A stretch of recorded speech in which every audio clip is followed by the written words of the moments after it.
Adiza Kilo. Okay. That wedding, my husband's manager got married. Oh, It nice. was really an expose on the northern culture. They are from Kano. Yes, and it was Nice. a full, and I was marrying someone from Kano, I guess.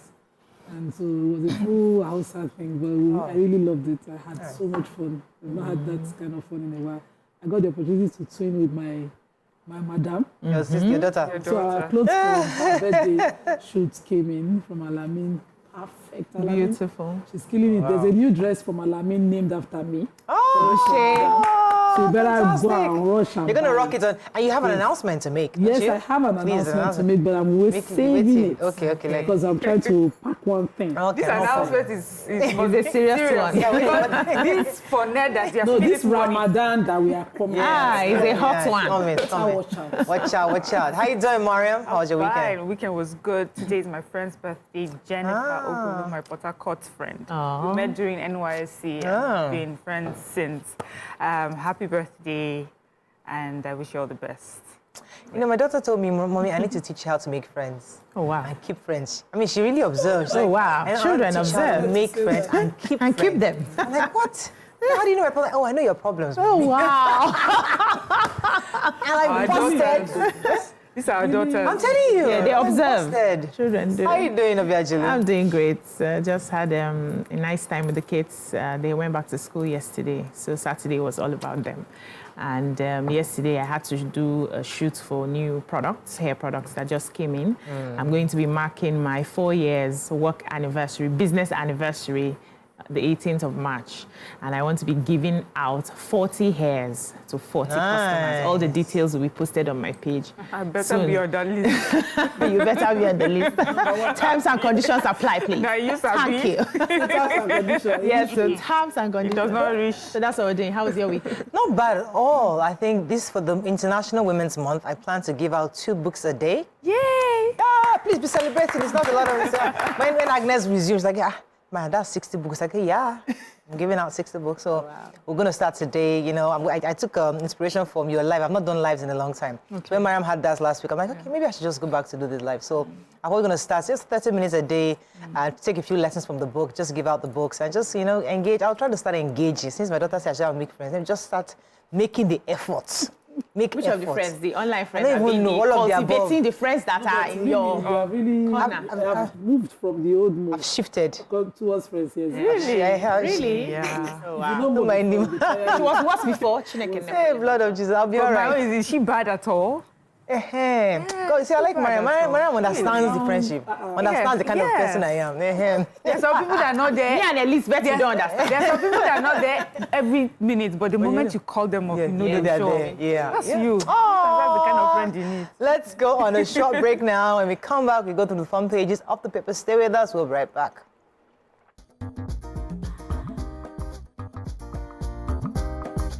Stay tuned. Your View will be right back.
Okay, we're going to start with The Nation.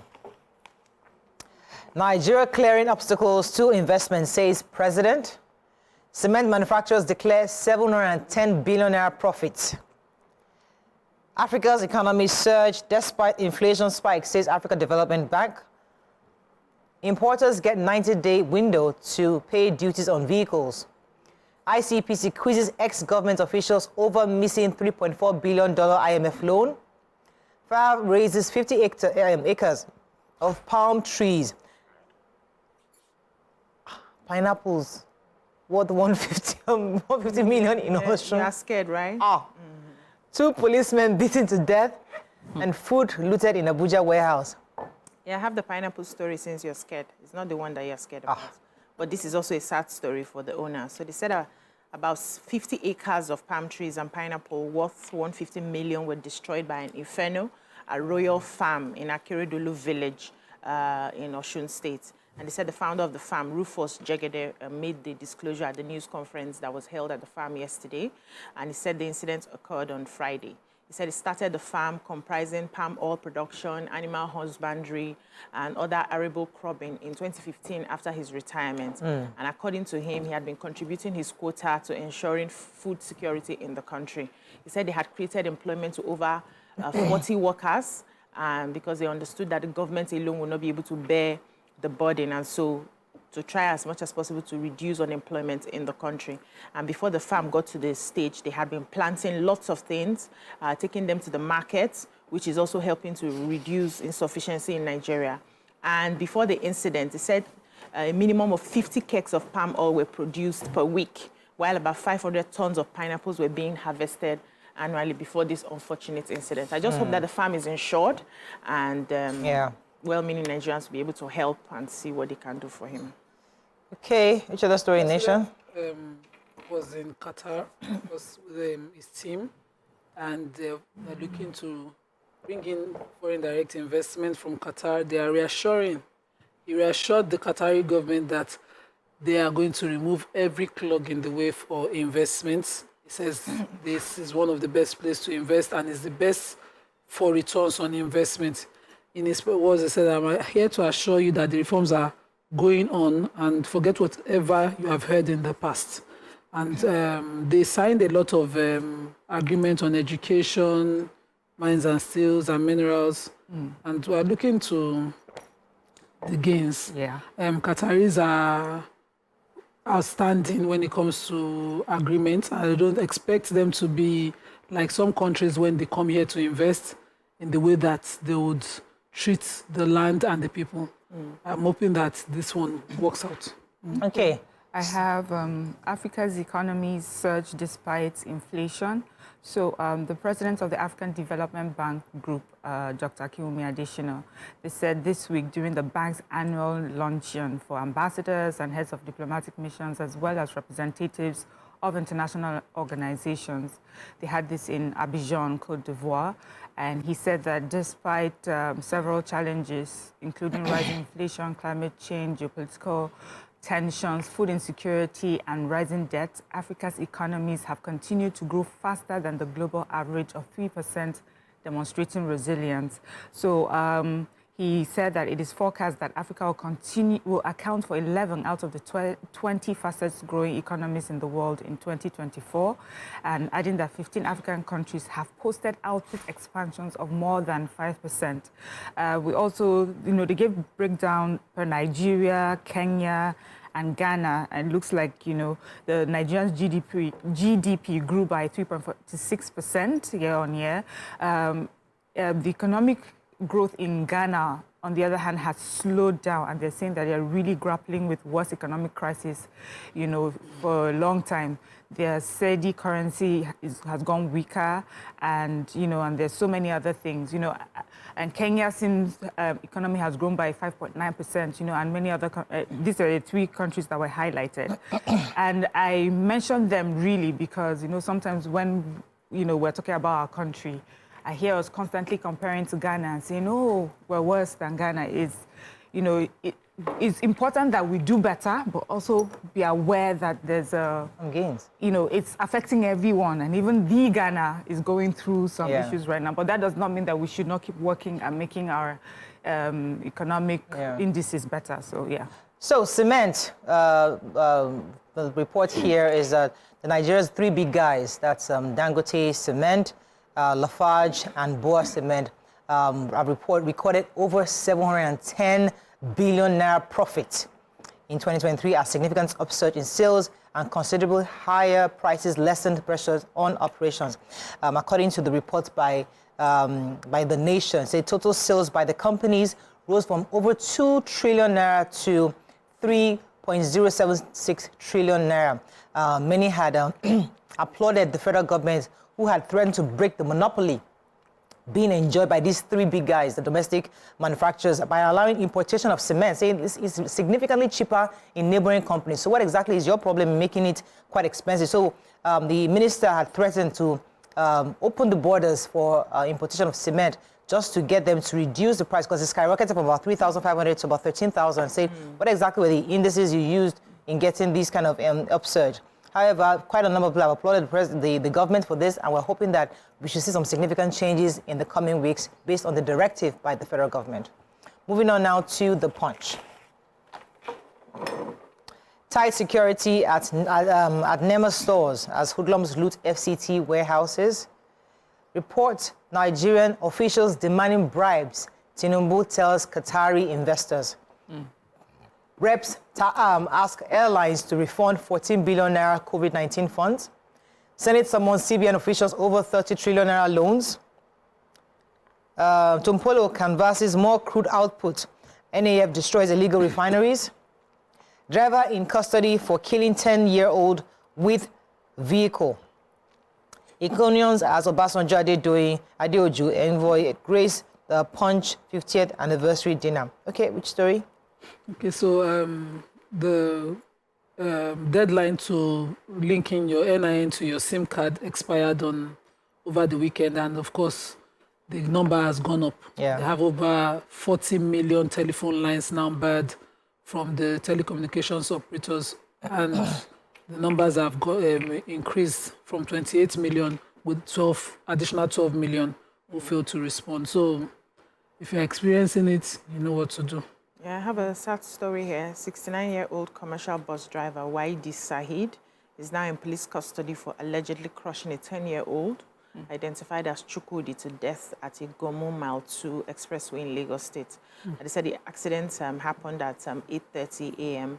Yesterday. It said the driver of the commercial bus was speeding, and so there was this father and his son who were standing at the coverts. They were planning to go to church when he ran into the young boy and crushed him to death immediately. Said his skull was scattered all over the floor. And while the police men came to evacuate the poor boy, some miscreants around the area started attacking them. They had to get extra help to be able to evacuate the boy and take the boy to the mortuary. The corpse is in the mortuary right now. The vehicle has been taken by the police, and the man in question, the driver in question, has been arrested and investigations are ongoing. It's just a very sad story. Said another one also happened at Palm Grove area, where a 5-year-old boy too was crushed by a BRT bus as well.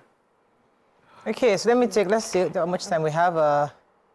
Okay, let's go on a short break. When we come back, we continue with our review. Stay with us. We'll be right back.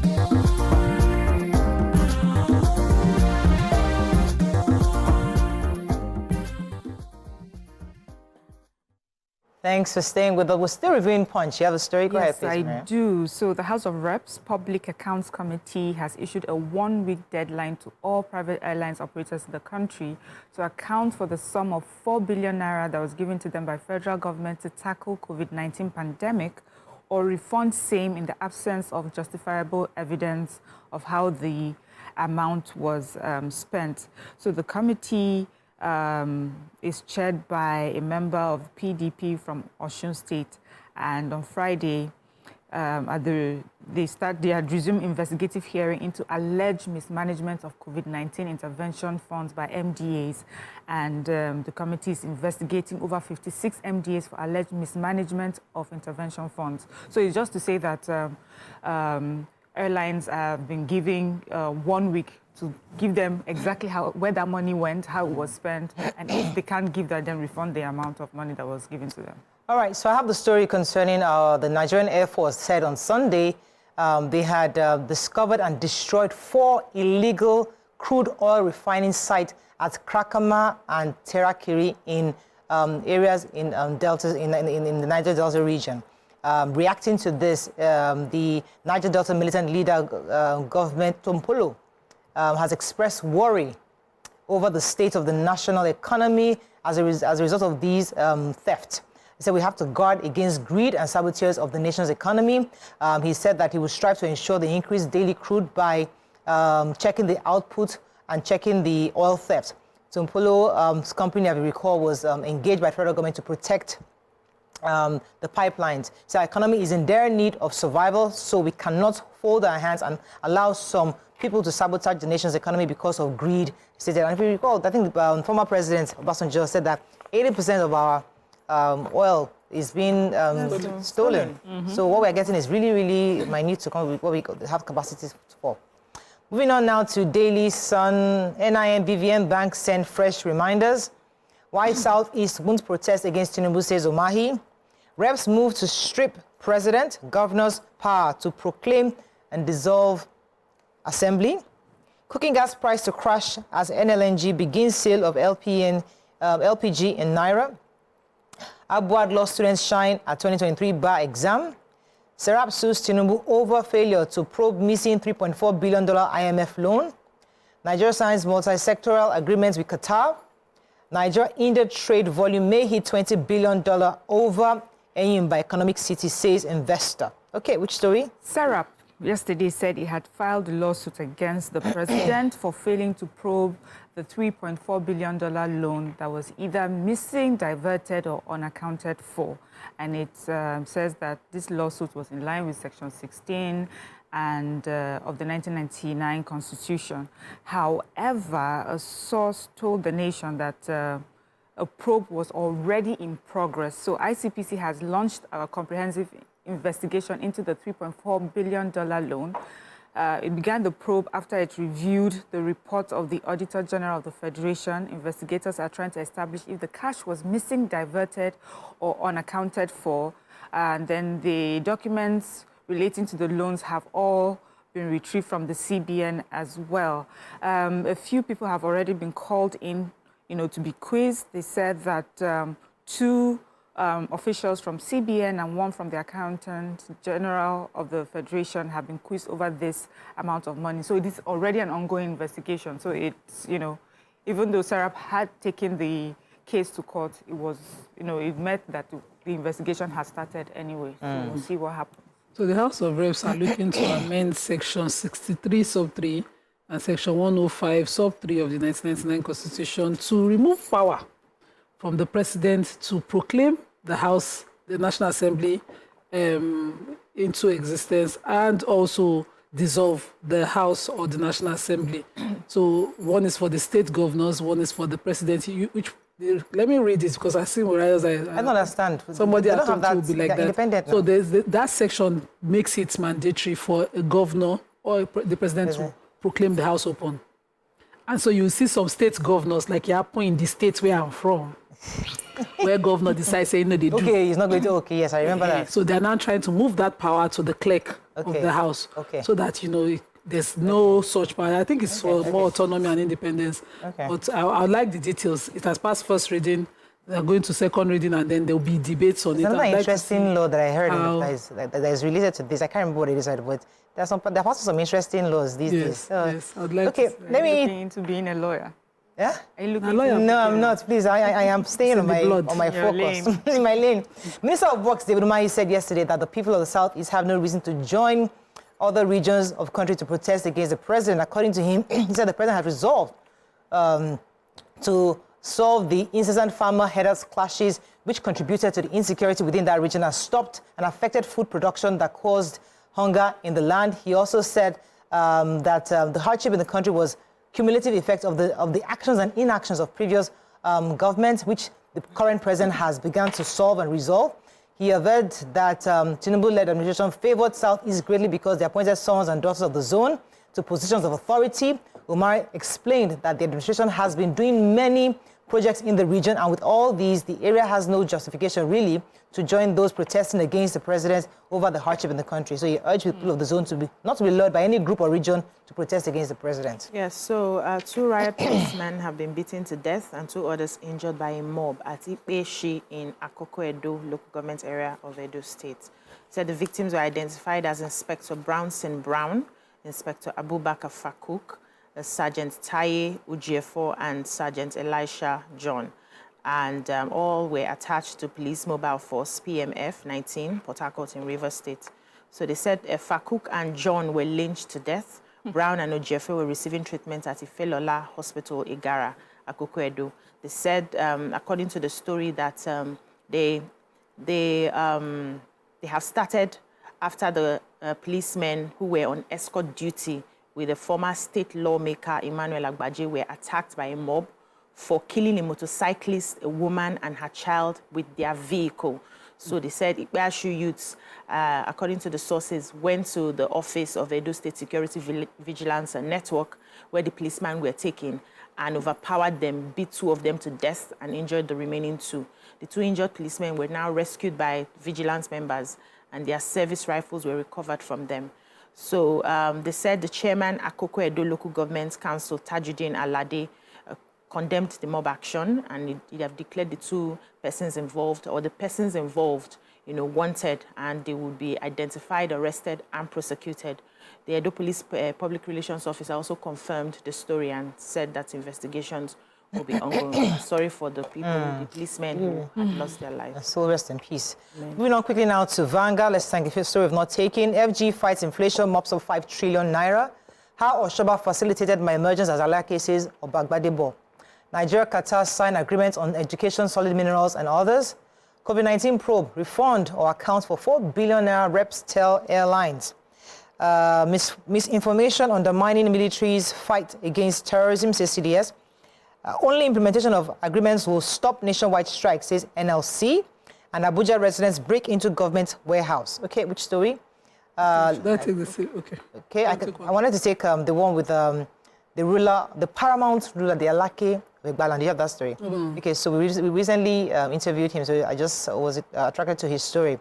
So the ruler of Egbaland, Oba Dedotun Gbadebo, has revealed how the former governor of Ogun State, Chief Olusegun Oshoba, contributed to his emergence as the traditional ruler of this town. Oba Gbadebo disclosed this while speaking at the special awards and luncheon, which was activities to mark the 37th annual Lishabi festival held at in Abeokuta.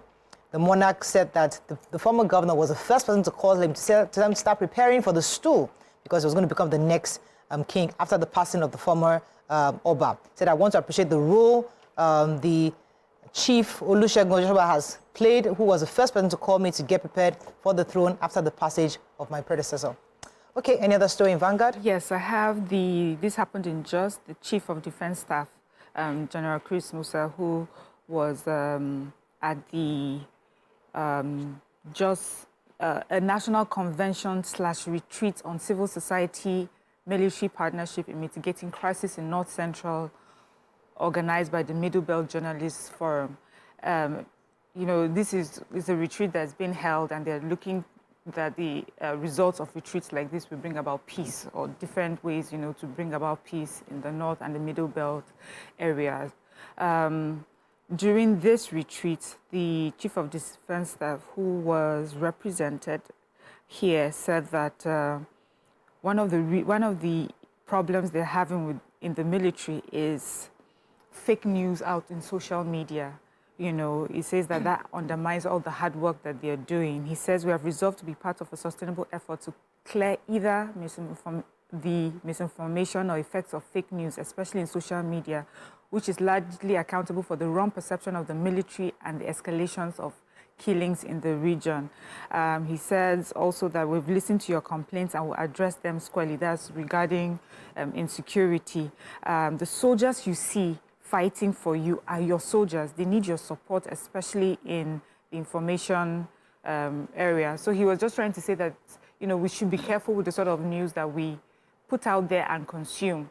That goes a long way in undermining what the soldiers are doing. These soldiers are ours.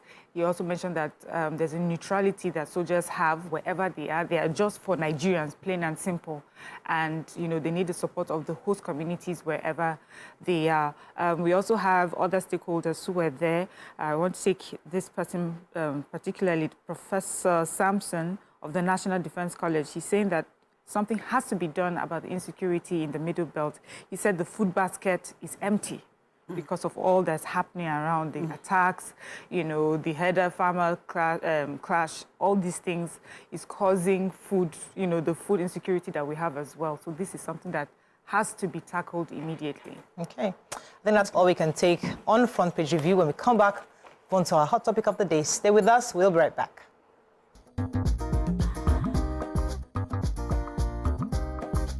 Stay tuned.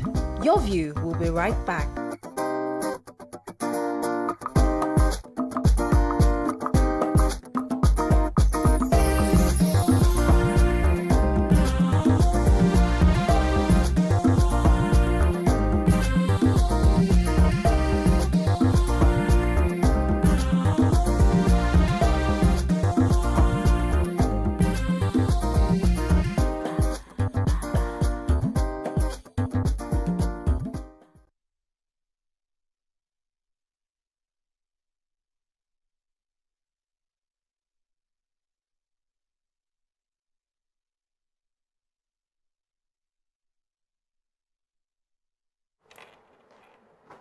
Thanks for staying with us.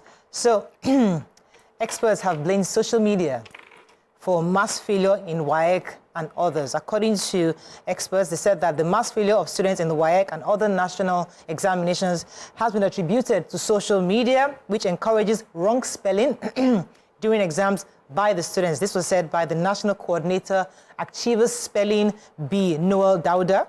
Disclosed this at the grand finale of the 2024 third edition of the Spelling Bee in Niger State. Specifically, he explained that his organization has discovered that students have been failing WAEC and other important examinations because of wrong spelling. Says the majority of Nigerians attached themselves to social media where words are comfortably abbreviated and apply the same in examinations. Many of us who are employers of labor have also experienced this, where you ask somebody to write a letter and they are abbreviating certain important words.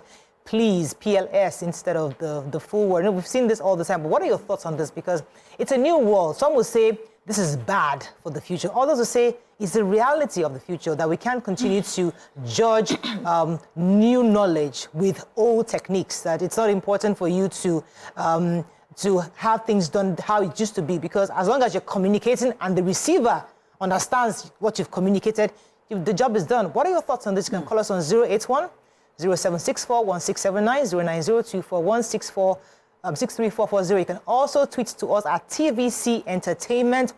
Please follow our hashtag and hashtag YourViewTVC so we can read your tweets. Let me come to you, ladies. What are your thoughts on this? So, I mean, when we hear stories like this, remember how we grew up and how certain things were so important. But if we juxtapose that with reality of today, how things are different these days. Your CV is not just about what you present, it's about what's on social media. Your employers will even go to social media to check. So should we then continue to have these examinations judge students based on their ability to speak a certain way or write a certain way? Or should we just stick to what we already know? What are your thoughts? Let me come to you. I fear that we'll soon grow into that space. Like you said, we're evolving. Yeah. I remember back then when we used to write our letters, it has to be your address on one side, yes, the formal address on one side. And then I got to law school and we had like 4 different methods taught at a legal ethics class.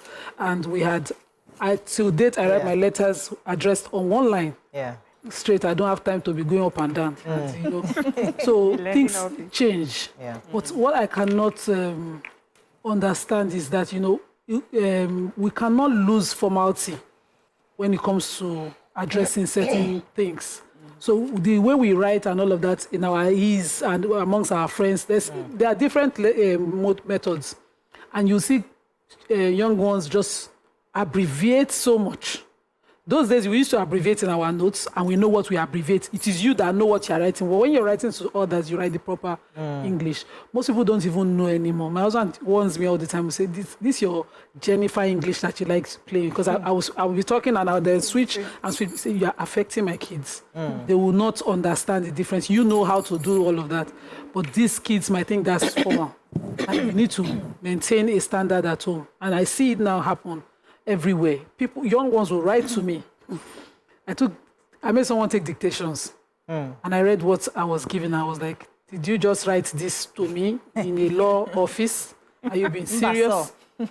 That there's a training for this. You know, I could say write and send. I don't have to read. Right. And then this is what I will give to a client. I won't take B now that I signed it. So I've just done it again. But you know, they don't know the switch. They don't know how to get serious back and all of that. Come to you, Mary. What are your thoughts on this? So, you know, this reminds me of an incident that happened when I was in SS1, biology test. And we were supposed to write something anyway. I remember I kept writing aren't, something aren't. The teacher did not even waste time. One long cross across like that. Bad. Was as if I didn't get the answers right. Like, what are you writing formal language for? And I don't even know why I did it, you know, but for you to understand how traumatic it was, I remember it right. I can remember it was black pen I used to write that thing. So I've always known, you know, that there's formal situations where you're expected to write it, you know, right. You know what it means. When you're taking the notes, even the teachers will encourage you and show you abbreviations so that you're able to write notes. But when you're writing exams or you're writing in a formal situation, you write it out.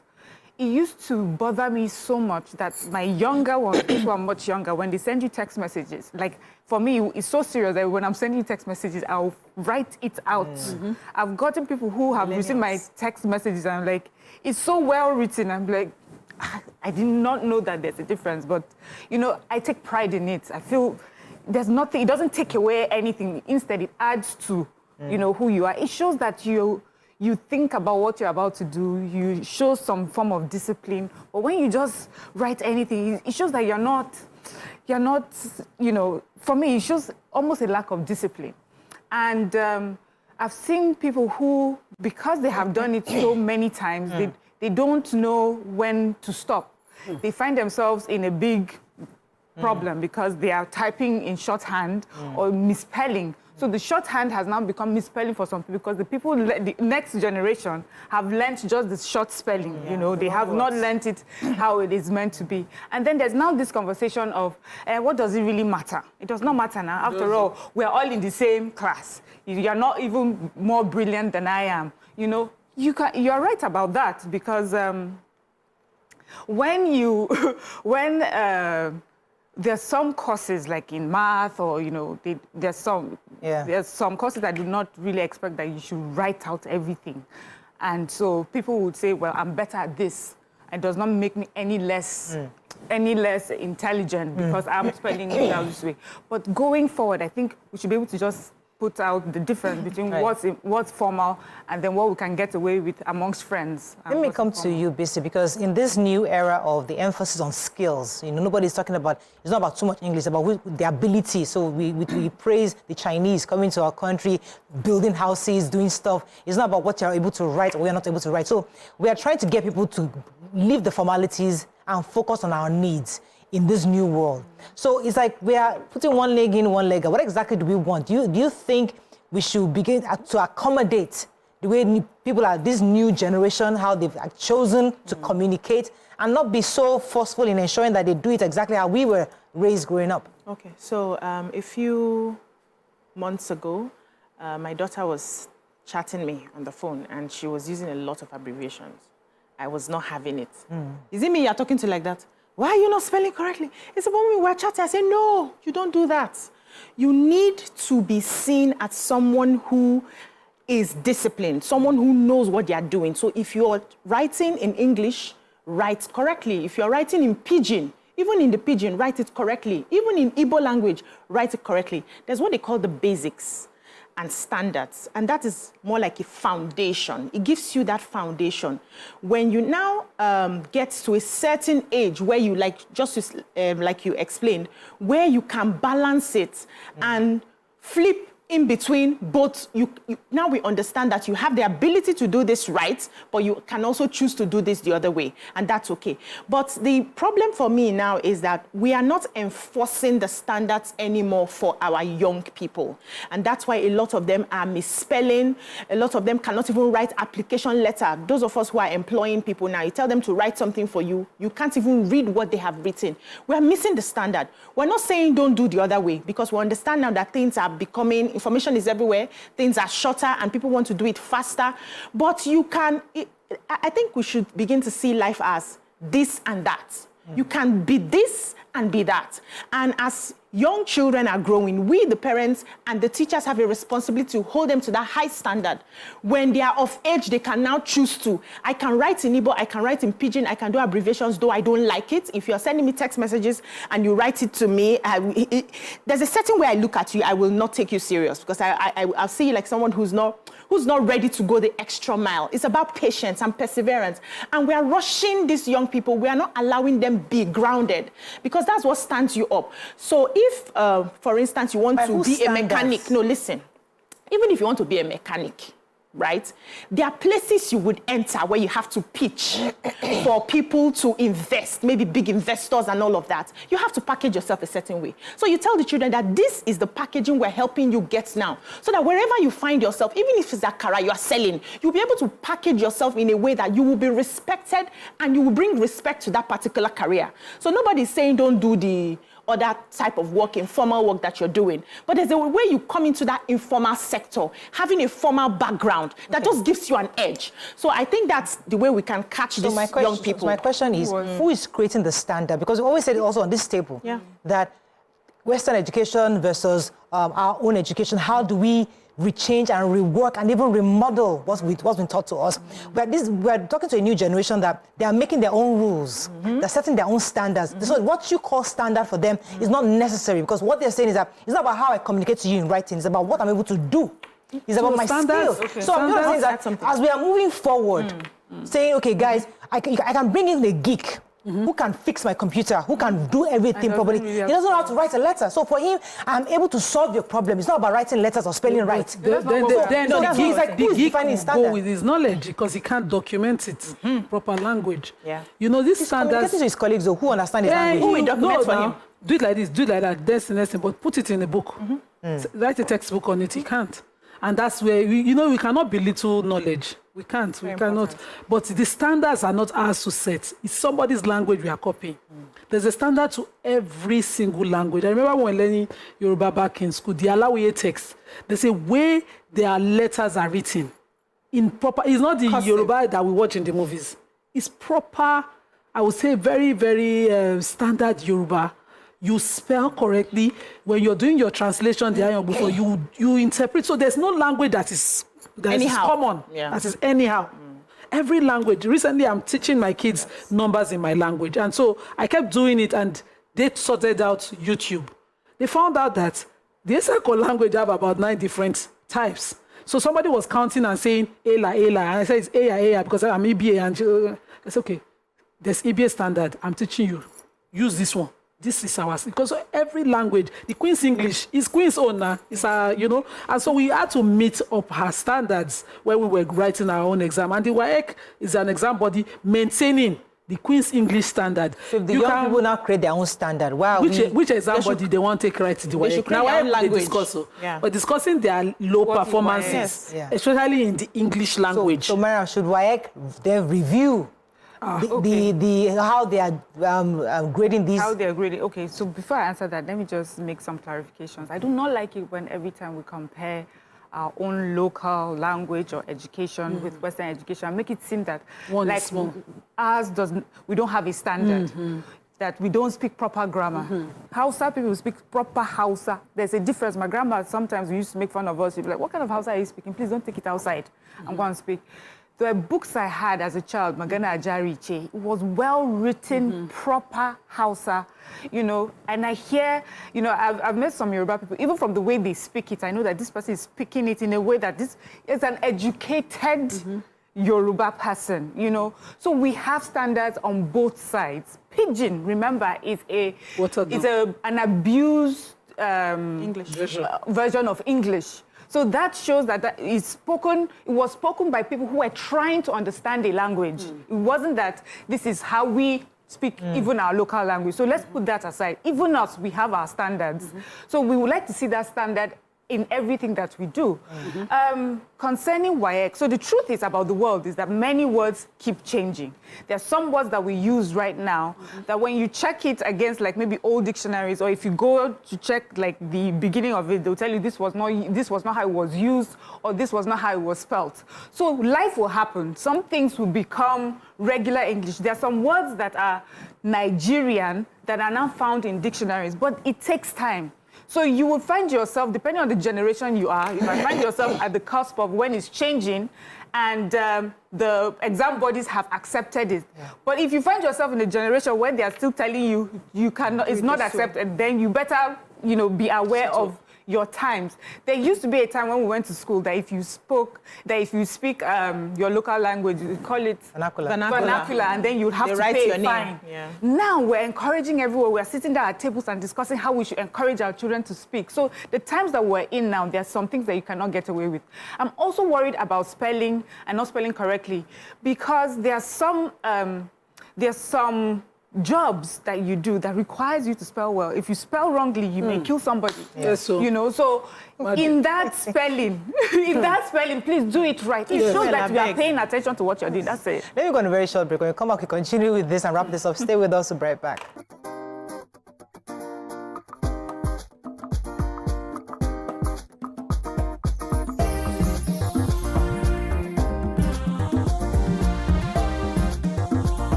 Thanks for staying with us. We're still discussing this matter concerning language. Let me come to you. Yes, so what I tell my kids and I tell every young person around me is that if you have to do anything, you have to do it right.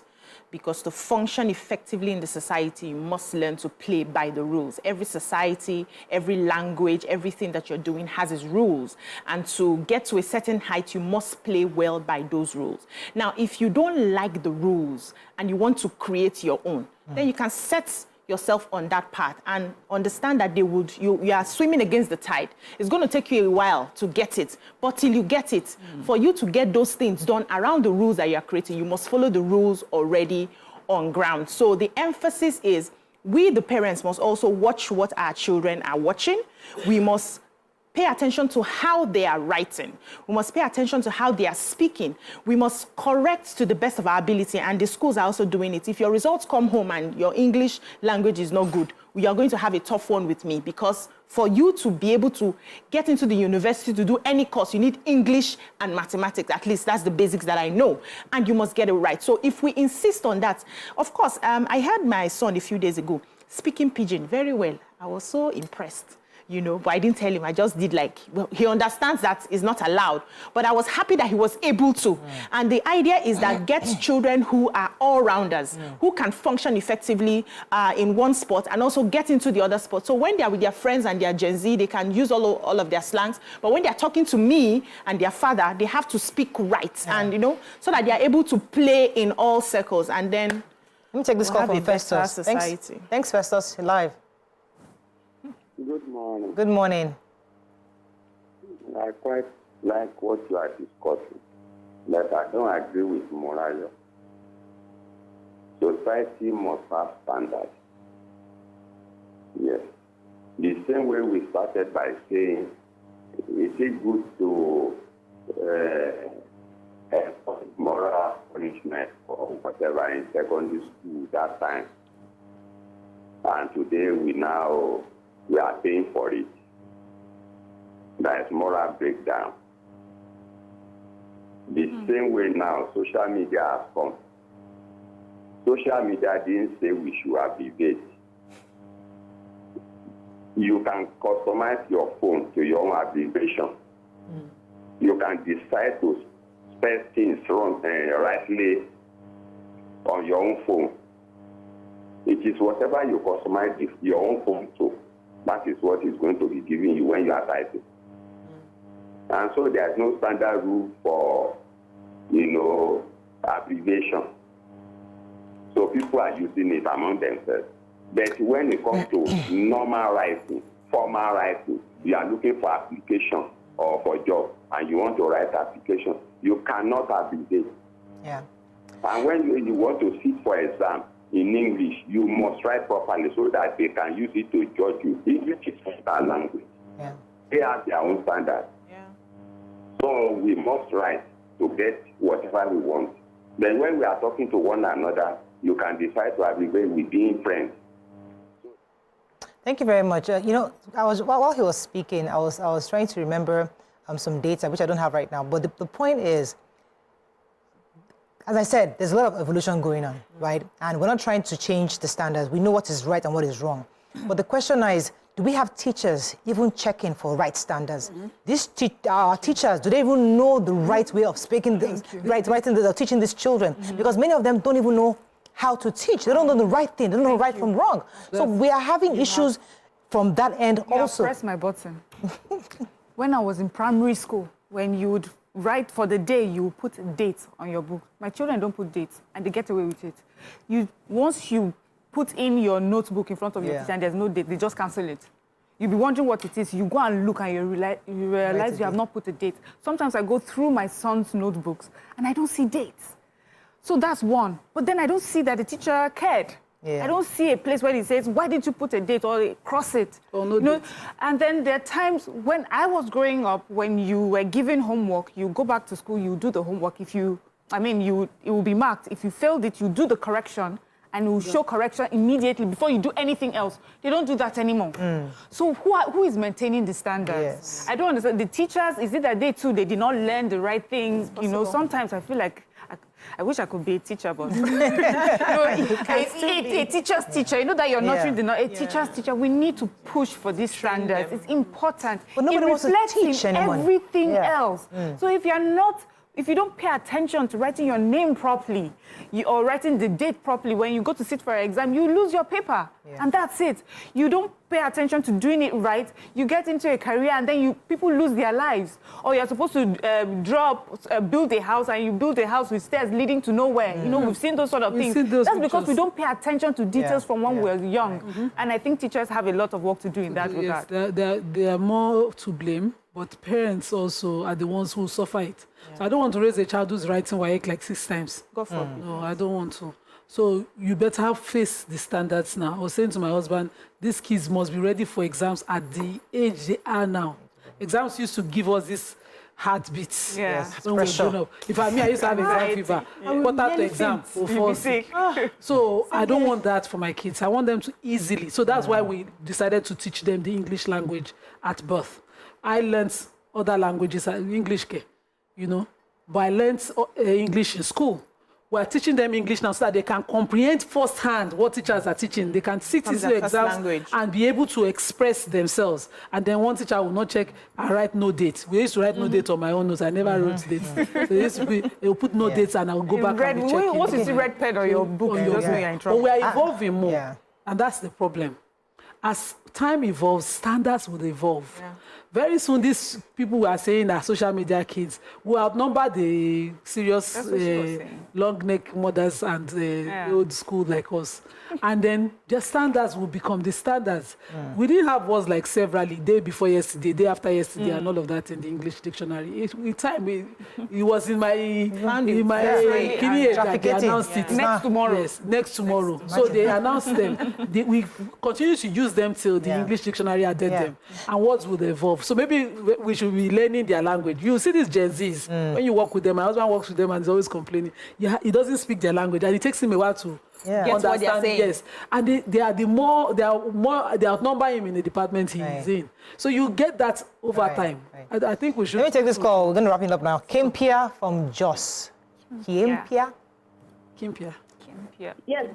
You're live. Go ahead, please. Okay, good morning. Good morning. Thank you. Abbreviations and acronyms and form a common place. The advance, hear me? It's hard to hear you, but try. Go ahead, please. Okay. I say abbreviations and acronyms Yes.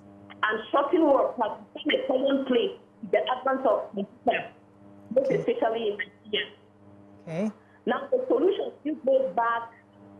Can you hear me? Yes, go ahead. The solution still goes back to teachers and parents.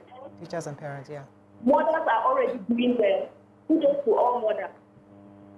Now, the teachers need to be enumerated there so that they do more, because the bulk of the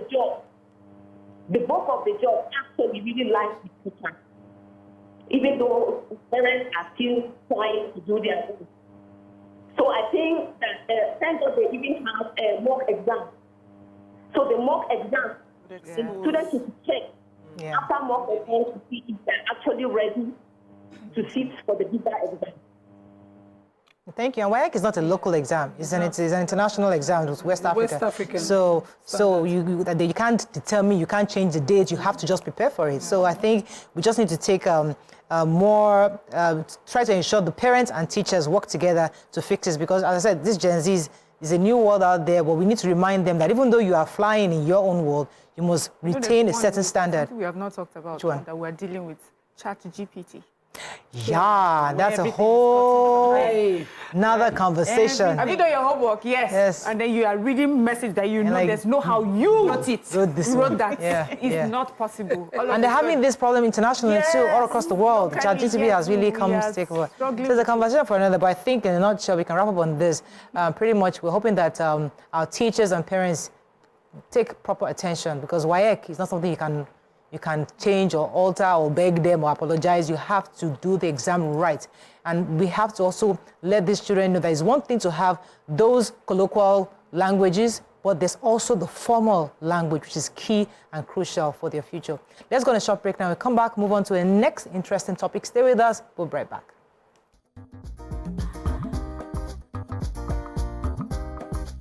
Stay tuned. Your View will be right back.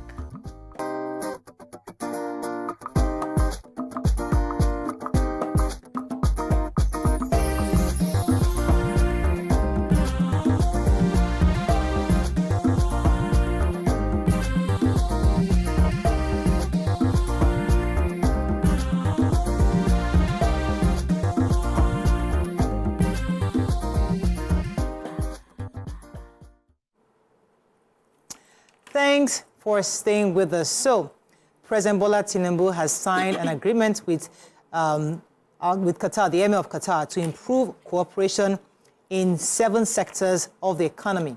The sectors include education, enterprise development, investment promotion, youth empowerment, mining, tourism, and sports. And during this conversation he said that something has really gone viral in the last 24 hours. While speaking to the Qatar Emir, the Emirates, he was saying that do not offer a bribe to any of our people. And if it is requested or taken from you, report to us. You will have access to me.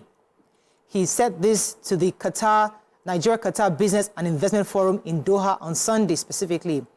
Many Nigerians are saying that the president demarketed Nigerians with this statement, especially people within the government circle, while many are hailing him for saying we must call a spade, that the president does not want to jeopardize the much-needed FDI the country needs at this point. What are your thoughts? Do you agree or disagree with him? Specifically, ex-minister was speaking. He actually faulted the president. Let me get his name.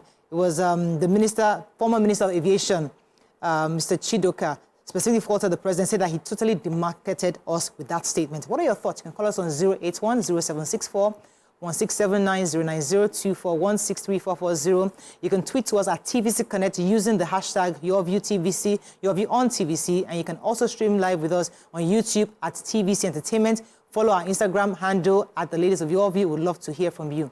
All right, ladies. So the president said this, obviously. Remember the back and forth we had with FDI, trying to get investors to come to the country, people complaining of Nigeria is not a good place to invest for different reasons. And now the president went to Qatar and said, if anybody, first of all, don't offer anybody bribe. Second of all, if anybody offers you bribe, come to me because you have direct access to me. Let me know. Sure. Some are saying he has demarketed us. Others are saying it was necessary to call a spade a spade. What are your thoughts? I think it was demarketing, but I think he was also addressing the question. So remember when Buhari went and said Nigerian youths are lazy? You know how the reaction, of course, certain things that you see as a person, whether you're the leader of a country or just an ordinary citizen, the better when you see and observe and keep quiet. But when you state and the place where you state it, then there's an issue. So we had Nigerian youths who sits on the expressway every time, eating on cars. If you pass through really now, every single day there are gang of boys who will run to your car, pretend that your car is hitting. They will hit you. Some will say, okay, yeah, give us something. They will threaten, they will take you off your window. I've become stubborn now. I don't bother responding. But anytime I'm driving there, I expect them. They will drop from under the bridge. So if you had seen that, you can, and it's recurring. You can say Nigerian youths are lazy. But then, are the entire general population lazy? Yes, they are bribe-seeking civil servants who, whenever you go to any agency, they will tell you, they will say it nicely. Even private companies, not just civil servants, private people. Yes. No, private ones are even worse. They'll ask you to cut. Yes. Yes. Cut, yeah. So they cannot take it as a bribe, but you can add it for them. So pad the budget, increase the invoice, put madam's own and all of that. We had an agency where we worked and we were going to take a brief and we did not know that over 50% of the money we were being paid will have to be paid back. So people would have experienced this at one point or the other. But Mr. President must have had to answer the people he was pitching FDI to that these fears are taken care of. And so that we'll hear it from him is not news. Yes, it's a bad marketing, but we'll hear it. Let me come to you, BC. What are your thoughts on this? We have a very poor image internationally. Unfortunately, the few bad eggs amongst us has, tainted our image in such a way that for us to get out of most of the quagmire that we are in, especially internationally, we have to rebrand our image, and we're going to be intentional about that. And it will start from the president. It's not outside your home that you are chastising your children of their bad behavior. You have failed as a father if you do that. The job is to protect your children outside. And when you get home, you finish them and, sort out their flaws. That's your job. And, picking on that bribery issue is even one of the least of the issues the FDIs face when they come into Nigeria. Most of the reasons why we don't have them coming to invest is insecurity. And not an enabling environment for most of their businesses to thrive. The fact that they don't have electricity is what makes a lot of them spend so much in buying diesel, and at the end of the day, they can no longer sustain their business in Nigeria. So bribery, as far as I'm concerned, even the bribery is even what makes most of them come here, because they get away with a lot of things that we are supposed to hold them accountable to if they were not paying that bribe. What they will not get away with in their own country, they get away with it here. So it even pays them more to even accept the bribery here. So it's not the major issue that should be in the front burner when you are having conversations with the people you want to invest in Nigeria. You must, as the president of the country, portray your country as good and well. And then you go back, you can promise them that you are working on insecurity, you're working on systems. What they need is systems that we hold everybody accountable. So it's not them reporting to you directly if anybody's asking for bribe. It's for the systems to take over and promise them that systems are in place.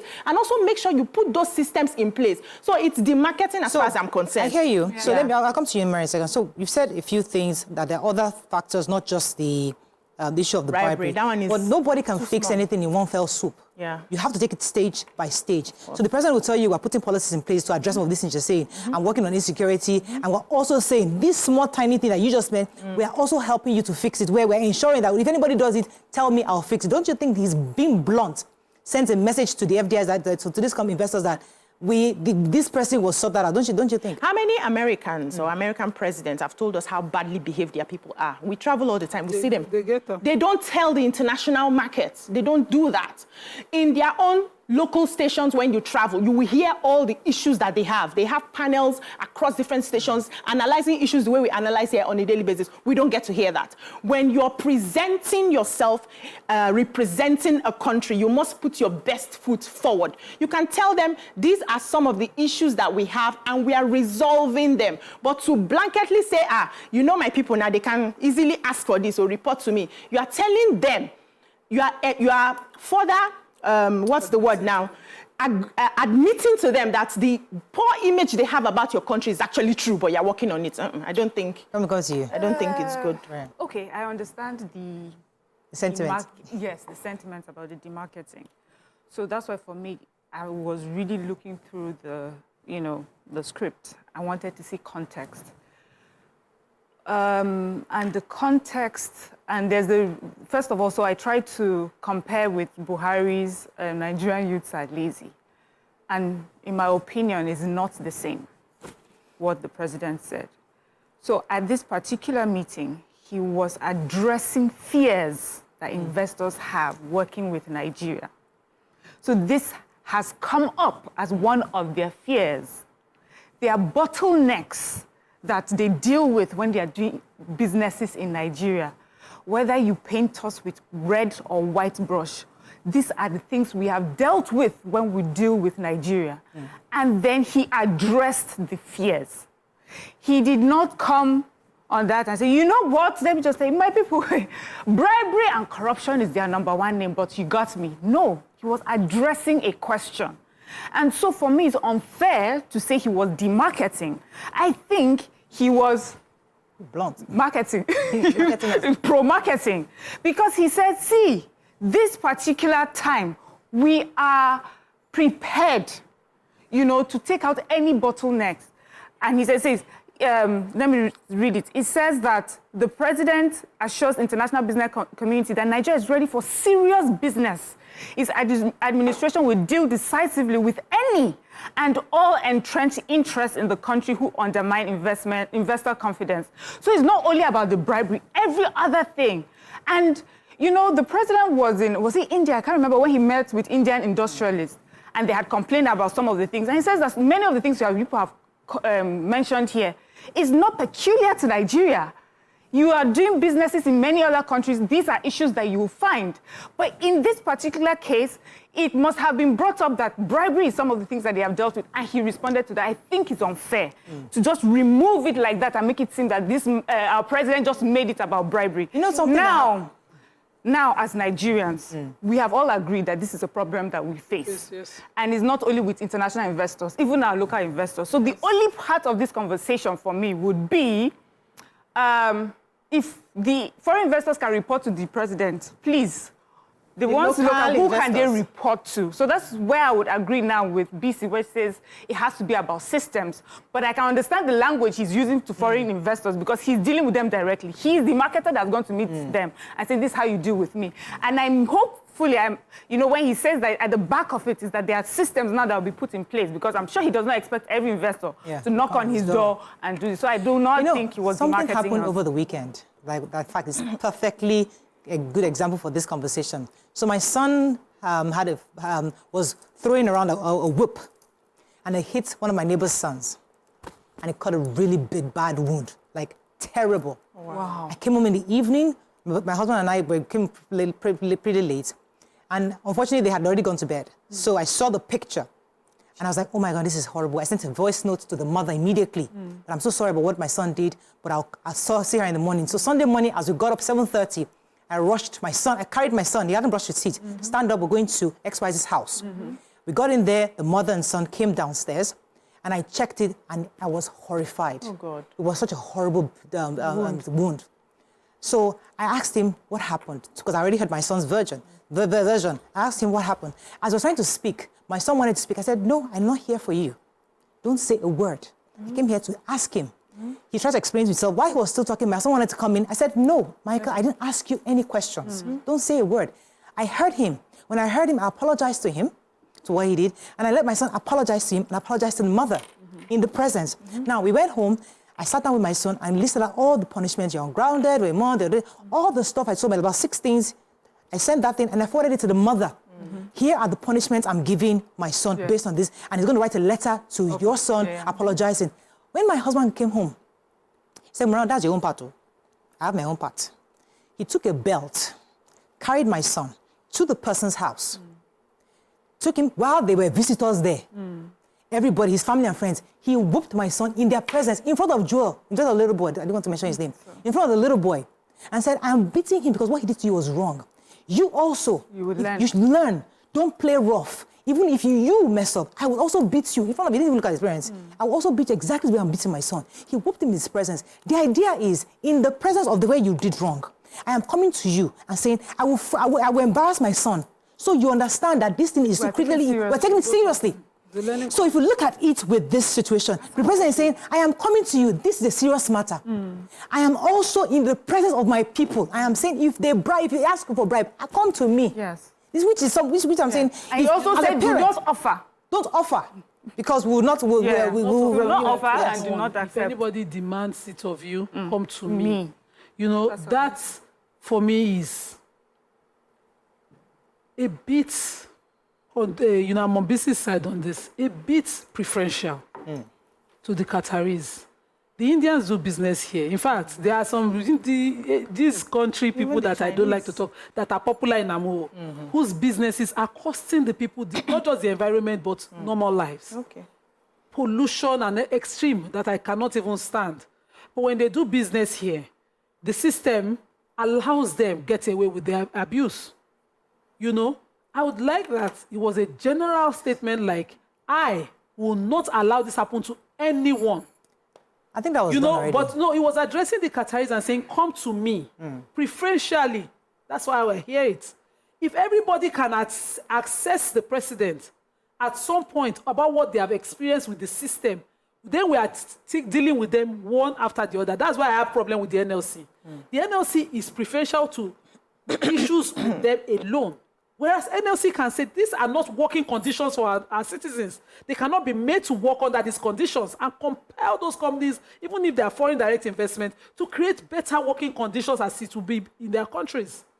You cannot force our citizens to be drinking water by this pollution that you have put there, or you cannot use pollutants or health hazards, chemicals with our citizens without providing necessary amenities or creating the insurance.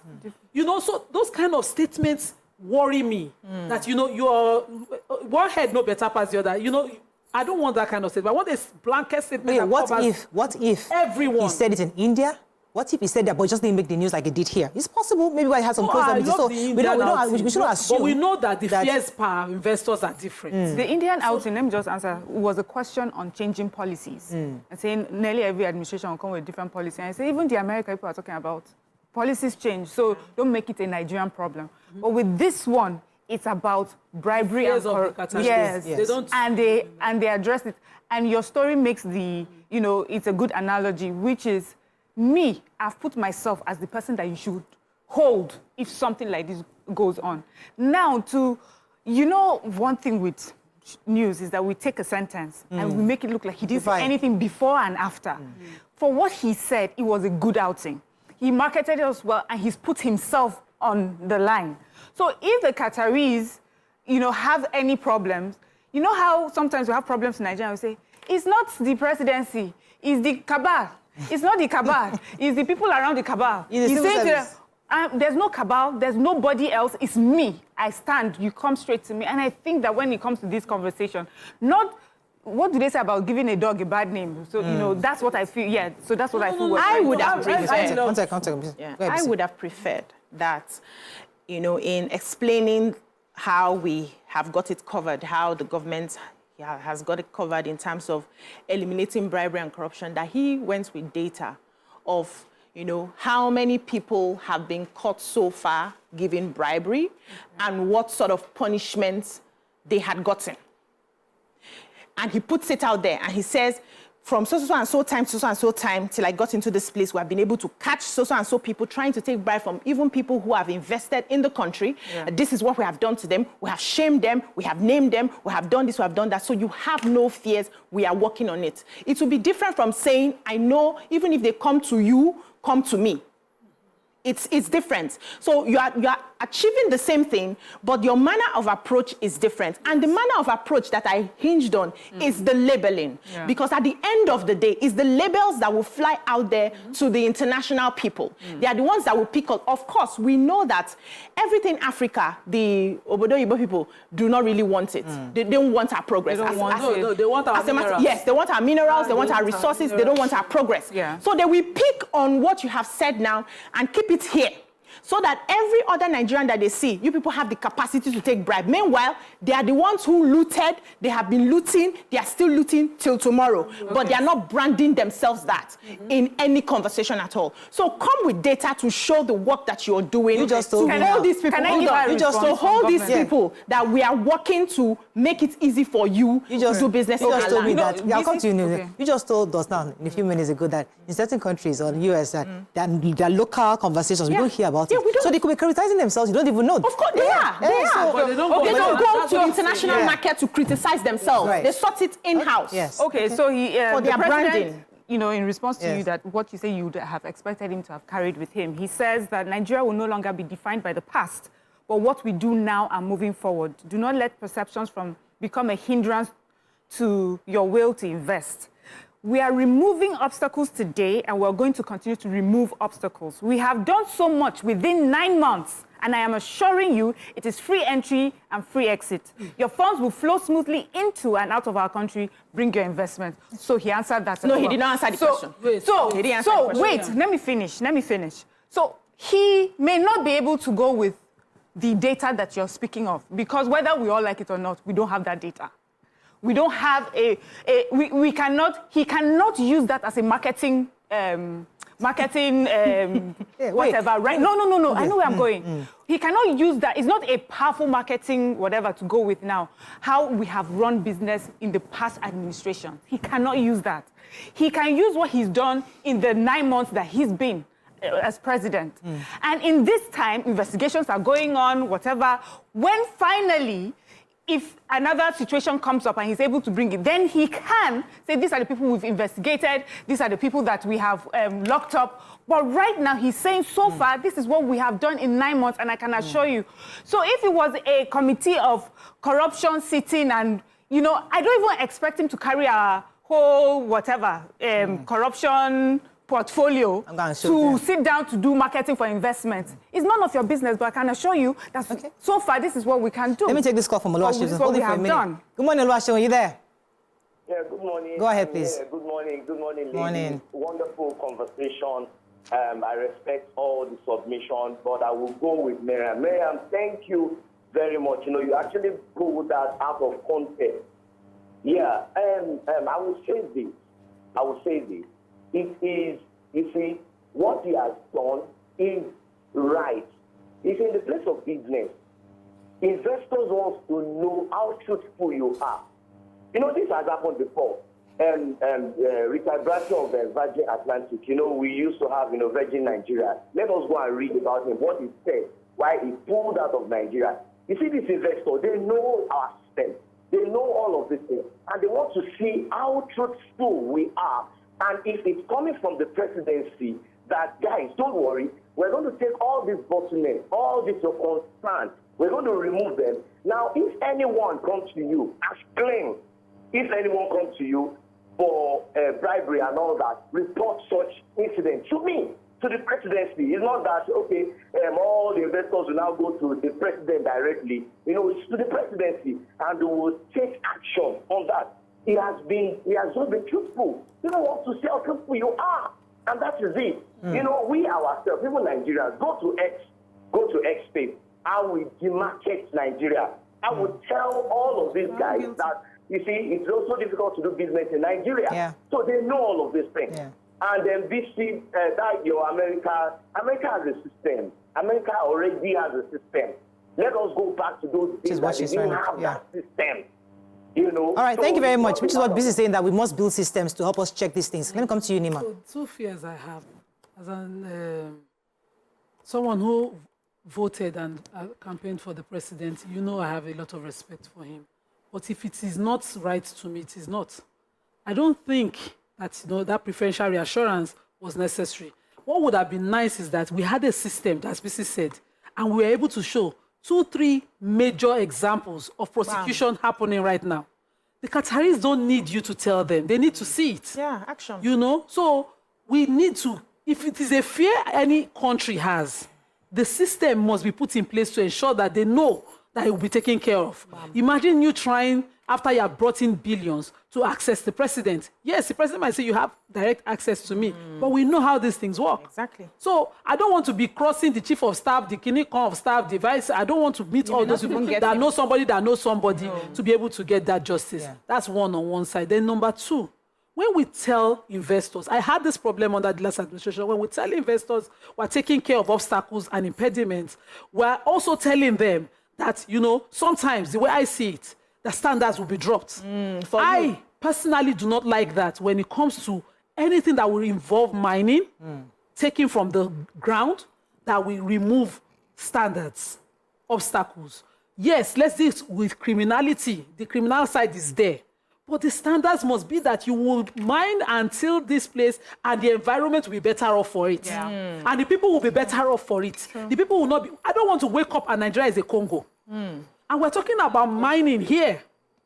We need to be able to tell them this and this and this are our standards. I want to be able to go to Saudi where they drill oil every day and it's still paradise. Okay, let me take this call. I've been holding for a minute. Good morning. I don't want you to talk to Niger Delta. I'll do from Auchi, I believe. Thanks for calling. Daudi, go ahead. You're live. Good morning. Good morning. I said I really love the way you talk on issues, your contribution, especially Miriam. Every time she talks on issues, I usually pay so much attention to her, the way she makes her point. So I think the truth is that the world, we don't like the truth. This Qatarina, they knows our problem, they knows our weaknesses, they knows them. But we are in a world whereby we don't want the truth. We just want to dance around the issue. So I just want to greet you guys and say you are doing a very great job. All right, thank you very much. So you see, there are different styles of leadership. So some leaders believe that, listen, I think one of the reasons why lots of people wanted I think Peter Obi or other candidates back then, because they wanted somebody who would come into police. All those people come and arrest them, expose the saboteurs of the government, arrest them, behead them, or put them in jail, embarrass them, rubbish them. Let us see that you're working. So as a Nigerian, I'm excited that this president is not taking nonsense. He has cut down costs, he has arrested everybody. Certain examples. That's one leadership strategy. And that one say, the corrupt people are there, I can see them, but I'm going to put things in place. I'm going to start working because I need to fix it from inside out. So I'm not going to be going around arresting people, but I'm going to wait. I'm going to start. I'm just saying there are different styles. I'm just saying, trying to see. Another style could be, I am trying to work in, out, where all the foundational problems, we are putting policy in place, we are reassuring our people that, yes, those things happened. So there are people, you're not arresting them yet. You're going to go, the system will check them eventually. But you are doing everything simultaneously. So there are different ways of leadership and there are different ways of executing it. Is it possible that this president is not going around with the arrest, which you're saying, let us see what you've done. Who have you arrested? Who have you put in jail? Maybe that's not his strategy. It's not as if he's still not doing the work in a different way. Okay, so just in response, there was something BC said once where she said that you can be this and you can be that. And I think that's also what you try to reiterate by saying we can do things simultaneously. So for me, that meeting was a meeting to have that kind of conversation, which is to give assurance that Nigeria is good. And if this is your particular fare, hold me responsible for that particular fare because I will deal with it directly. Now, that does not mean that, I asked the question the first time, what does this mean for us in the local markets at home? We're dealing with this too. A contractor goes to, he gets a contract, as Nima says, it's 100 billion or hundreds of billions, but you know that nearly 50 to 60% of it is going back to pay, everybody. We know that's our problem. We have cried about it. We are fighting it. And I just want us to hear from government. But now I don't expect to hear from government how we're going to deal with this going forward. But do I expect him to tell me that at the meeting with Qataris? I don't. That means that meeting for me, where he's going to come and talk to me about the issues of corruption within my country, is at a meeting with me. Now, this morning I took a story where Sarab had taken the president to court for a $3.4 billion alleged misappropriation. As they got to court, they found out that ICPC had already started investigating. You know, so sometimes, I use this example to show that sometimes when we're working on one side, that does not necessarily mean that we're not working on the other side. When we're sitting at meetings with international investors, there are some conversations we may not have there. If we're to take our portfolio of corrupt officials and everything, it also shows a demarketing for me, like we're begging them. Now, lastly, when they come to invest here, or whatever it is, I expect some questions of us as well. What are the questions we're asking them? What are we insisting that they do? There was a time that a young girl in Ireland looked like there was some racist behavior towards her. And a few weeks later, I think a representative from Ireland had come to Nigeria. I remember saying, I hope you had this conversation with them. When we have Nigerians in Ukraine and they were trying to leave Ukraine, we do not put them in buses because they were black or because they were Nigerians. For any reason we have any business dealing to do with Ukraine, I hope these are the questions we ask and insist for our own rights as well. So there are different places to have different conversations, and may God help us all, really. Let me take this call from Omo is calling from Lekki. Thanks for calling. You're live.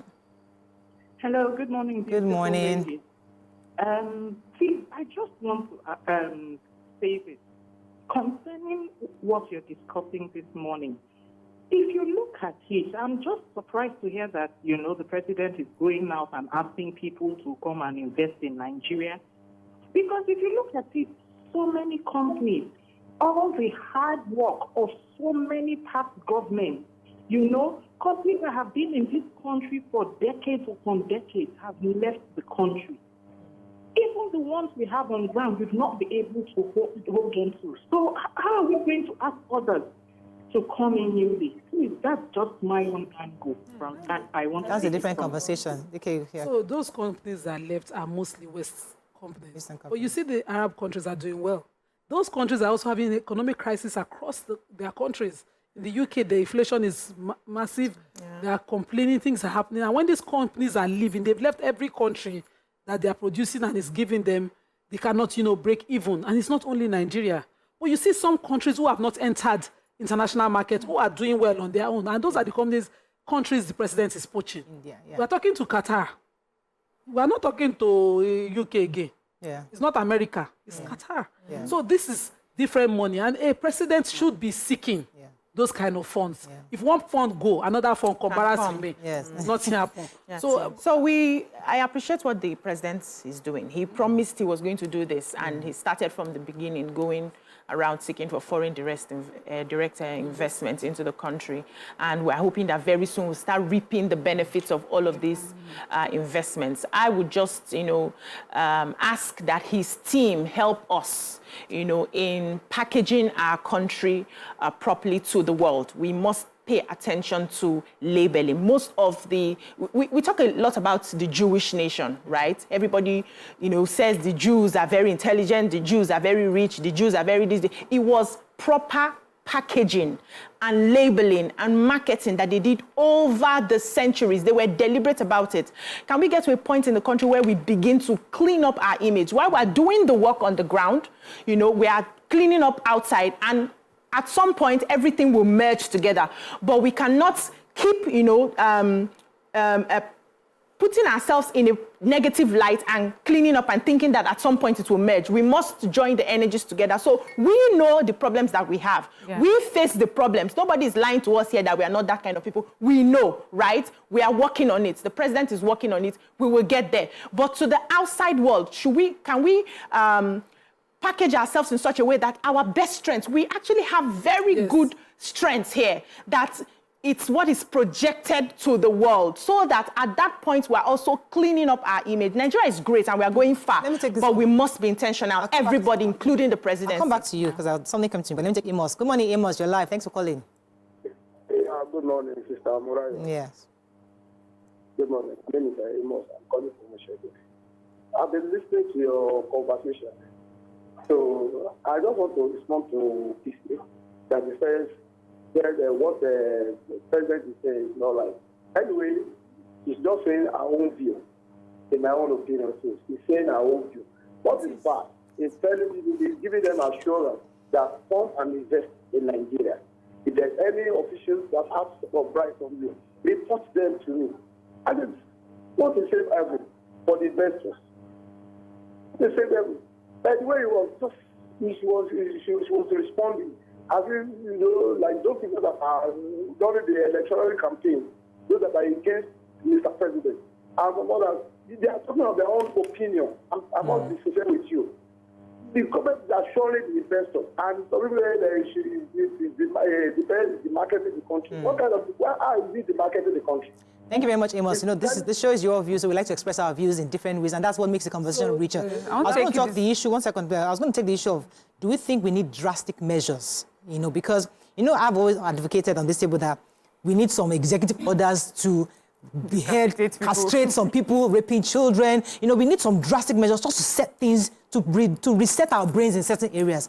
So maybe where we are right now, we've had 16, 20 years of rot, corruption, and we're saying we need some drastic measures where I'm being blunt, I'm calling a spade a spade. This is who we are. Maybe in the next 4, 5 years, 6 years, 10 years down the line, we get to the point where the system begins to remarket itself and we begin to filter out the negatives, and then we can easily rebirth the nation to what we want it to be. Isn't that what we're doing? Except if you're asking for a different kind of government. If we're doing, that's what we're doing through democracy. And that is why during elections, Nigerians are constantly told how powerful our votes are. Because that is how we change it.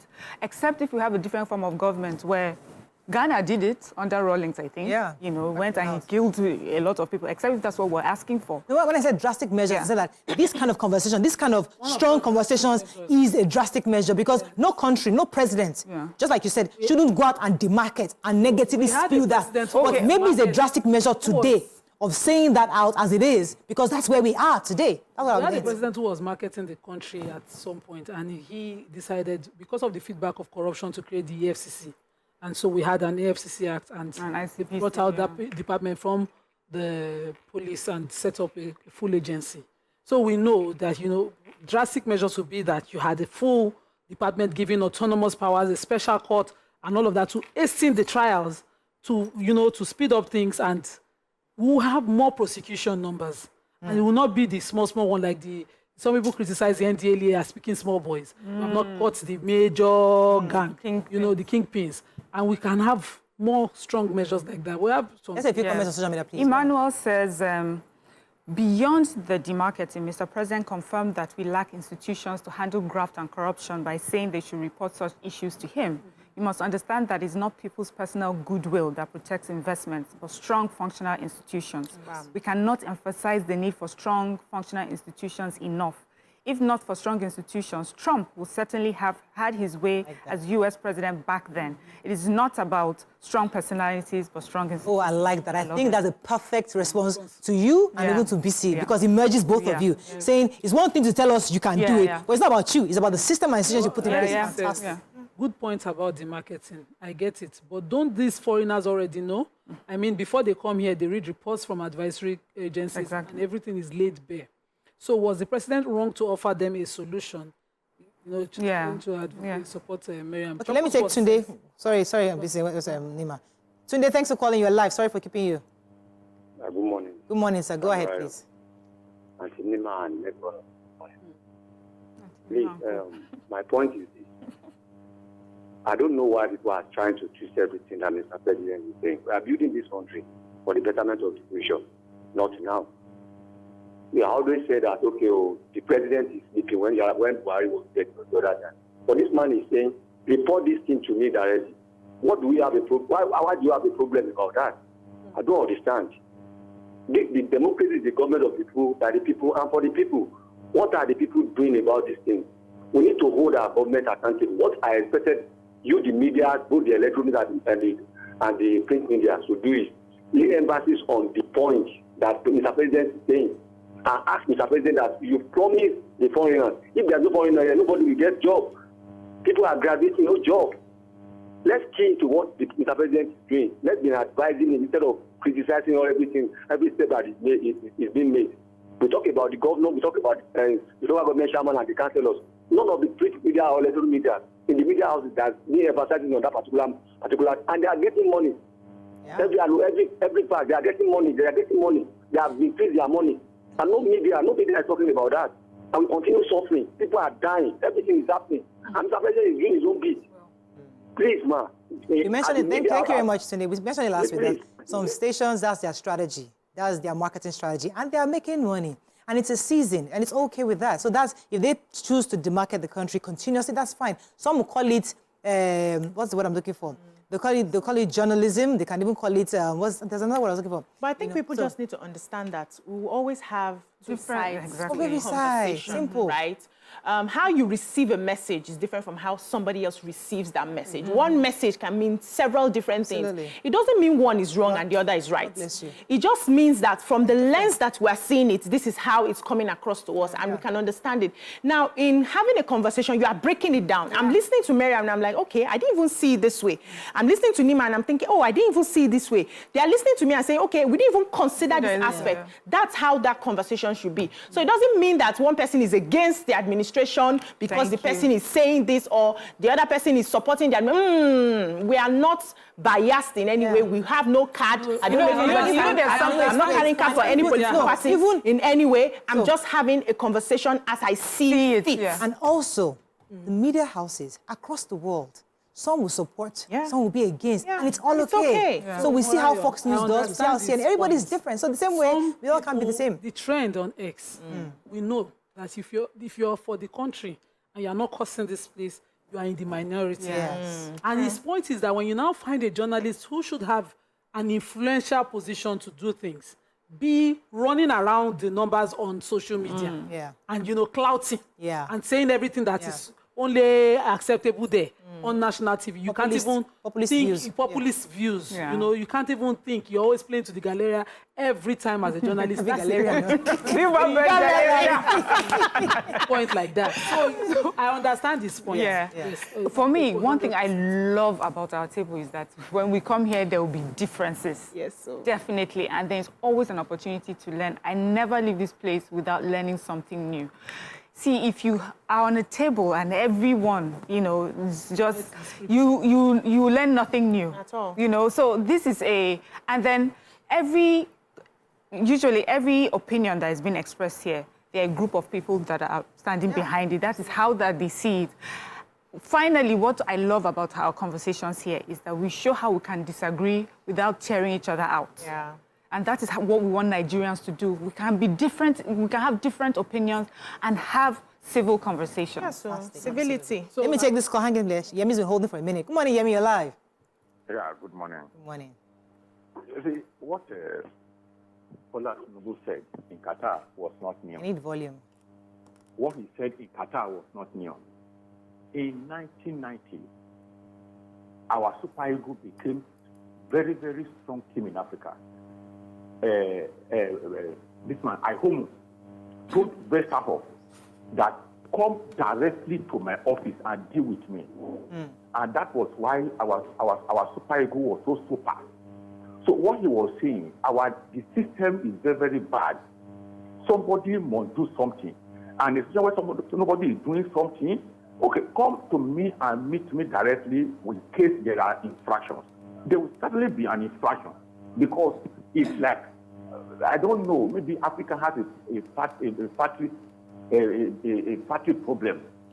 The way we're created. What is corruption? Every now and then we must make sure we embarrass ourselves in the international community. Why we like that at this? Must we collect money from everybody? To go and do ordinary burglary. Need what to do burglary for the person. You say, put my own. I want to get a job. The person said, the job of 1.5 million naira, he said my own is 400,000 naira and I lost the job. The same place, the same area. Why are we like this?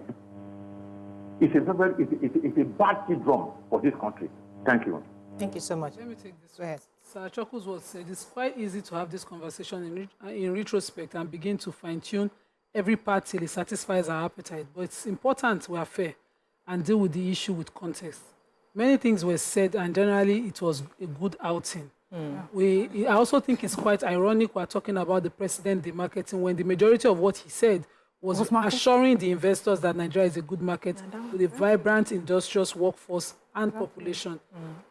It goes back to the language. So I think we all agree that the president has been the #1 marketer. Yes. But as your marketing can also imbibe using the right language. He did. So I'm just saying to look at it. But you are a good deed. BC says it's not be evil spoken. Thank you. We're looking at both sides. Could he have chosen a better word? Yes. So let me tell you something I'm realizing. Come to me. In some countries, you know better. When you land their countries, you don't carry kola nut to Saudi. You don't need the president to tell you whether you come to him. Exactly. You can't even have access to call. With cough syrup. You might just not be able to come back. It might be your final. You know, the system is so assuring. So if he had implied it, it's like, I know things happen, but come to me. And we already get the message. But we don't just outrightly say, right, maybe change the system. Well, we learn every day. So, you asked the question before where you said, should we use very drastic measures and everything? So, personally, I'm a fire person. My star sign is fire. And I like to, take issues as they come, confront, blah, blah, blah, blah, blah. At the same time, I'm learning that there's also a way we can do things without scarring a lot of people and a lot of things. It's something that I am learning, right? So sometimes when I sit down and I talk about some issues, I will talk from the fire perspective. Then when the issues now happen, I'm not realizing that, could I have done it a better way? So you're learning from me. Get out. So this president's style, it may take us a longer time to get to where we will get to, but we may not scar ourselves so much at the end of the day. But do we have the patience to wait it out? Do we have the patience? That's what we need to ask Nigerians. Do we have the patience to wait it out? Because it will be so easy to, apprehend all the criminals and kill them and take them out, and clean up the system and do that revamp. To see. Can we contain it if that happens? Can we sustain it if that happens? Can we survive it if that happens from where we are today? So sometimes he's an elderly man, he sees better, so. We have a lot of calls from Just today. What's going on? Tony, thanks for calling. You're live. And from Miriam's place. Sounds like they're all celebrating her all day. Good morning. You are the leader of the team there. I quite appreciate you, the way you handle your family issue, especially your young boy. Whom is the age. Yes. That is how we are brought up in the olden days. You understand me? Every family in olden days, they train their children in the right direction. Yes. In the Bible, they say, train your children the right way to go. You understand me? So please keep on doing that. That's why we have a good society being the one. People said that for one who got that age at 29 or so. But one was able to rule that time because every family that time trained their children. They are total discipline in every home that time. Okay. You understand me? Are we having that kind of discipline nowadays? No, the answer is no. We see lawlessness everywhere. It's unfortunate. So let me go to our President Tinubu's issue. That's when we have the investors to report direct to him. Which is good. We have seen it in the past leaders, especially our former President Buhari, when he said that he's not aware that the IG is sent to one state to correct issues there did not go. You understand me? So this is the president now that wants to change the narrative. You understand me? He has said that anything that happens in this country is should be held responsible. So where are we going? Why are we going against what he's saying now? That is different from other leaders. So let him have that responsibility. Right. Any investor that is starting on any obstacle, he has given them license to report to him. Okay. You understand me? So thank you. We understand you. Thank you very much, Mr. Tony. Mr. Tony from It sounded like Yakub. I was wondering. No. Because of the sound in my ears, I couldn't hear half the things you were saying. But yeah, let's take a few more comments. We have to wrap up very soon. We have a few more minutes. I wanted to answer, the caller that said we do not need, without foreign direct investment, we cannot have jobs. That's not true. That's another generalization. Yeah. We cannot have the richest African as a Nigerian say that we cannot invest within and grow this country. If we remove these necks that they are bottling, all this clog in the wheel that we have. People can invest here, make it easy, make it, encouraging for them to keep the money within. Every Nigerian I know think it's okay to invest their money in the foreign the currency to have value. Let them come here. Let's make it. So there are different ways. I agree with you. If we take care of that. Wait, the FDI, some have argued that it's not about only FDI. We understand that. So the FDI is good because they'll bring their money in immediately. Yes. Industrialization requires you to produce, develop, before you start even finding suppliers, buyers, off-takers for your products, and then sell for the dollar comes in. So there are different ways, but we have to do everything but together. the world that we're in now, you need a lot of collaboration with other countries. I love collaboration, but, we should also make... Comments, we have to wrap. We have just 2-3 minutes. Let me take this call. Once from the previous... Somebody said... it's all about ease of doing business. The president knows what is going on. He has information. And that says, Mr. President should be commended for being blunt. It is indicative of his seriousness to fight corruption that has become part of the DNA of Nigerians that has been inimical to national growth and development. Bribe is pervasive everywhere, including sports. Another says, I'm a natural-born marketer, but I have to admit, Mr. President is a senior marketer too. We all know marketing is simply exaggerated truth. However, one must adopt every opportunity available to make a potential buyer feel safe to buy. Yeah. So PBAT did excellently well. That's another... Ebika says, but he said what is actually happening in the country. If people don't like him, then they should change. Stop it. And I agree. Mina TP says, Hush Puppy's imprisonment is more popular than what Tinubu said. Desiani's corruption is more popular than what Tinubu said. If you are looking for agents of the marketing, those are your people. And that is true, absolutely. That is well said. Yeah. Someone says, Egosa or this, I say, so the Qatar people don't know how fantastically corrupt we are. He was just assuring them that he meant business. Yeah. This image laundering you dream of won't cut it. Okay, he mentioned other stations. I don't want that one. Mina also says we should help ourselves as citizens. We don't need the president to market us. We should market ourselves by stopping fraud and corrupt practices as individuals. Amen. So I agree totally with that one. Every single Nigerian should start to sit up and do things. Do the right thing. Yeah. I think we can end with that. Before we do, whoever wrote that president demarketed that person on Twitter should also sit up. All of us, when we go out, the person seeking the bribe, the person in the ministry, civil servants, everybody, who are enjoying this lagis. Think not what your country can do for you, but what you can do even for people your from abroad call me, Mariah, please, I want to do something. Do you know somebody? It's also, I say, somebody, even to come to TVC. Anywhere I go, please, I like to intern and say, I say, you don't have to come to me. If you come to TVC, say you want to do, there's a system in place. You don't need to come to me. Everybody calls me for you want to intern. People call us because they think you know somebody. Yeah. You know somebody that knows somebody. No, I don't. Because they think it's the Nigerian way. It's the Nigerian way. So we need to consciously begin to remarket Nigeria properly. Redeem our image. All right, that is all we can take on today's show.